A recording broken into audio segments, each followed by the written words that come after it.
More than 100 activists aboard aid ships bound for Gaza were taken to the Greek island of Crete on Friday after Israeli forces seized their vessels in international waters near Greece. Flotilla organisers said the activists were part of a second global Sumud flotilla launched in recent months in an attempt to break Israel's blockade of Gaza by delivering humanitarian assistance.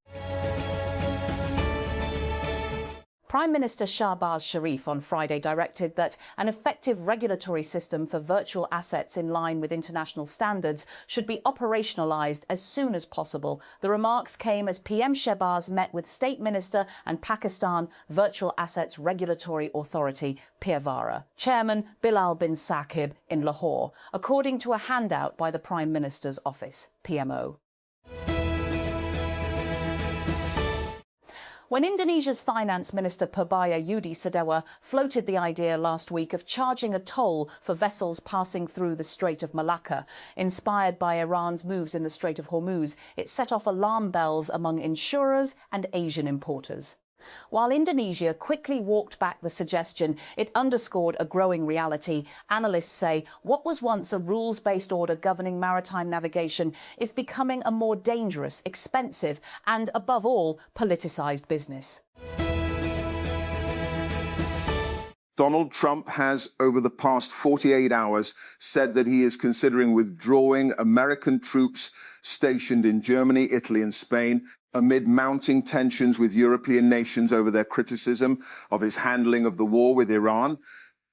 Earlier in the week, German Chancellor Friedrich Merz said that the US was being humiliated by Iran in the ongoing war, adding the Trump administration had no truly convincing strategy to bring the conflict to an end. A woman was killed and several children were injured during Israel's latest attacks in Lebanon. Civilians are the majority of victims of attacks over the past 24 hours. And manager Eddie Howe says that Newcastle United's Saudi Arabian owners remained as committed as ever to the club's success, even as their public investment fund prepares to cut ties with the LIV Golf Series. PIFE, which spent more than $5 billion on LIV Golf since it launched in 2022, said on Thursday that it would cut funding at the close of the 2026 season, leaving the breakaway circuit scrambling for new backers. And Benfica coach Jose Mourinho says there has been no contact between him and Real Madrid, despite speculation that the Spanish giants could turn to him soon. The veteran Portuguese coach, who led Los Blancos from 2010 to 2013 in a heated rivalry with Pep Guardiola's Barca, is reported to be on Madrid's shortlist for a new coach. Power Minister Awais Leghari announced on Friday that the recent spell of electricity load shedding has officially ended following the arrival of a liquefied natural gas (LNG) shipment in Pakistan. In a televised statement, the minister said the power outages over the past month were triggered by a temporary gas shortage that arose due to the US-Iran situation. India raised on Friday the prices of commercial liquefied petroleum gas, LPG, and jet fuel for international airlines, according to a state-run energy firm, as supply pressures from the Middle East war mount. The South Asian nation is heavily dependent on imported energy, including for roughly 60% of its LPG, the fuel used for cooking by a vast section of its population, the largest in the world. The US war on Iran has boosted prices of globally traded natural gas by throttling exports from the Gulf. In West Texas, gas is so abundant that some producers must pay to have it taken away. The war and Iran's attacks on Gulf energy producers have halted 20% of global liquefied natural gas, LNG, supply. US Defense Secretary Pete Hegseth has argued that the clock has paused on a deadline for the Trump administration to seek approval from Congress for the US-Israeli war with Iran. Hegseth was responding to questions from members of the Senate or upper chamber on Thursday. And from almost any other country, the answer would have been a firm no. But when the United Arab Emirates came under a relentless Iranian attack during the US-Israeli war on Tehran, Israel agreed to deploy one of its most sensitive military systems. And Prime Minister Benjamin Netanyahu secretly ordered the Israeli military to send an Iron Dome interceptor battery and soldiers to operate it to the UAE after a call with President Sheikh Mohammed bin Zayed Al Nahyan, and a move that demonstrates just how far ties have come. The head of a Greek Orthodox church in Jerusalem has condemned a brutal attack on a nun in the city earlier in the week and warned of growing concerns over the future for Christians living in the Holy Land. Archbishop Attala Hanna said on Facebook that the attack on a nun escalating violations against Christian institutions in the city. Another major increase in petroleum prices, including petrol and diesel, has been challenged in the Federal Constitutional Court. The petition names the government of Pakistan and the Secretary of the Establishment Division as respondents. Researchers have developed a solar-powered approach that can convert plastic waste into fuel similar to petrol and other chemicals. This is a completely new way to curb plastic pollution by converting it into clean energy. The study was led by University of Adelaide PhD researcher Xiao Lu. The team followed a process that uses sunlight to transform discarded plastics into hydrogen, syngas and other valuable chemical products. The Pakistan Telecommunication Authority, PTA, has directed internet service providers, ISPs, to improve their services after detecting slow internet across 31 major cities, including Azad Jammu and Kashmir, AJK, and Gilgit-Baltistan, GB. PTA made these remarks in its Quality of Service QoS assessment of fixed-line broadband networks for Q1 2026. Italy has raised the financial proof requirement for international students applying for a study visa for university enrollment to $10,179.85 per year, according to the latest official procedures published on the Universitali portal. The updated requirement applies to international students seeking a study visa for university enrollment, also known as a National Type D visa, for higher education courses in Italy. Pakistan recorded a second consecutive month of improving security indicators in April 2026, with militant attacks and related casualties declining markedly, according to a report released by the Pakistan Institute for Conflict and Security, PCSS. The Islamabad-based think tank documented 85 verified militant attacks in April, down from 146 in March, a 42% decrease.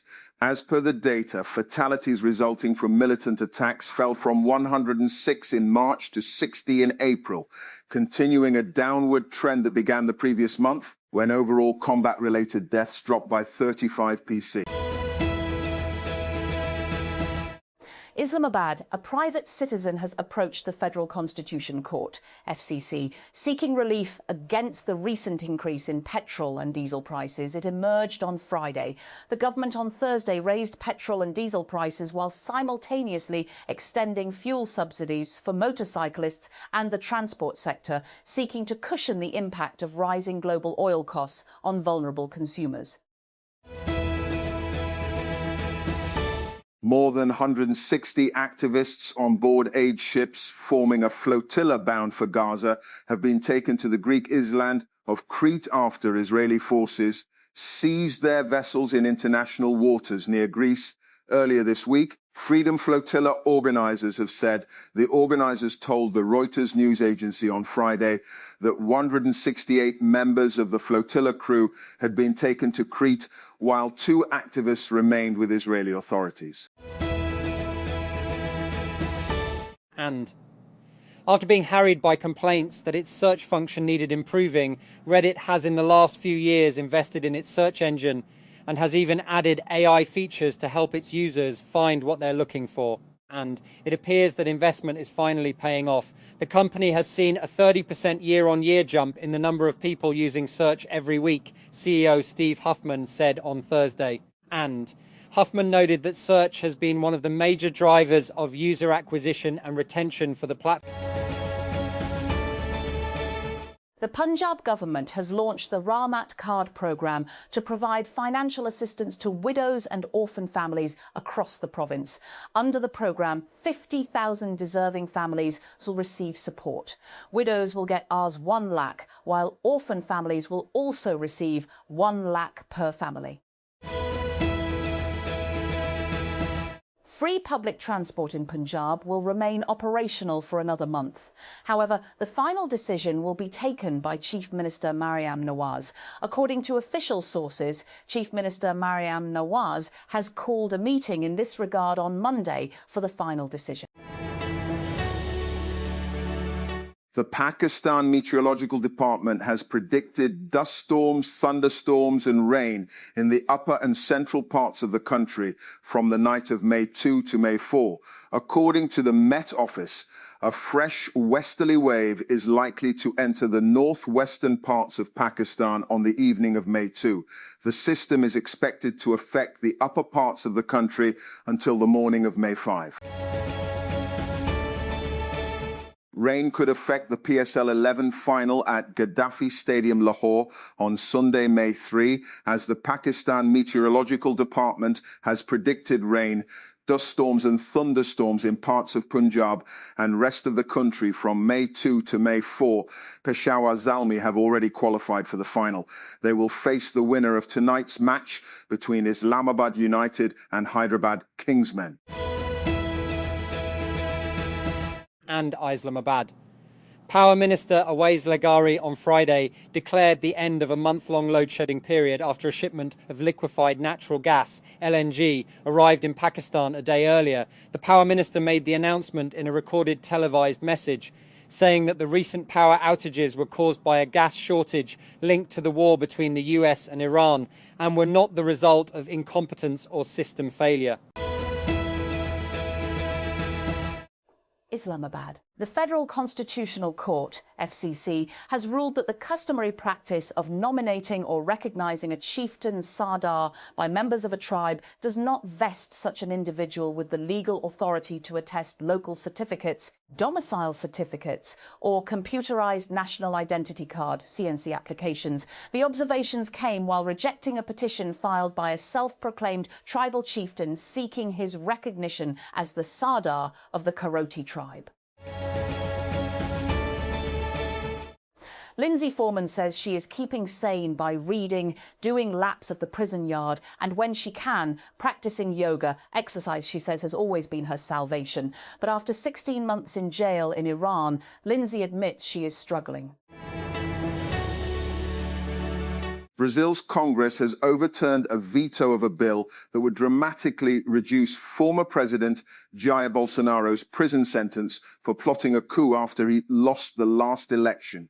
Last year, Bolsonaro was sentenced to 27 years in jail for his attempt to cling to power after losing the 2022 elections to Luiz Inácio Lula da Silva. The interruption to supplies of fertiliser and its key ingredients due to the war in Iran could cost up to 10 billion meals a week globally and will hit poorest countries hardest, according to the boss of one of the world's biggest fertiliser producers.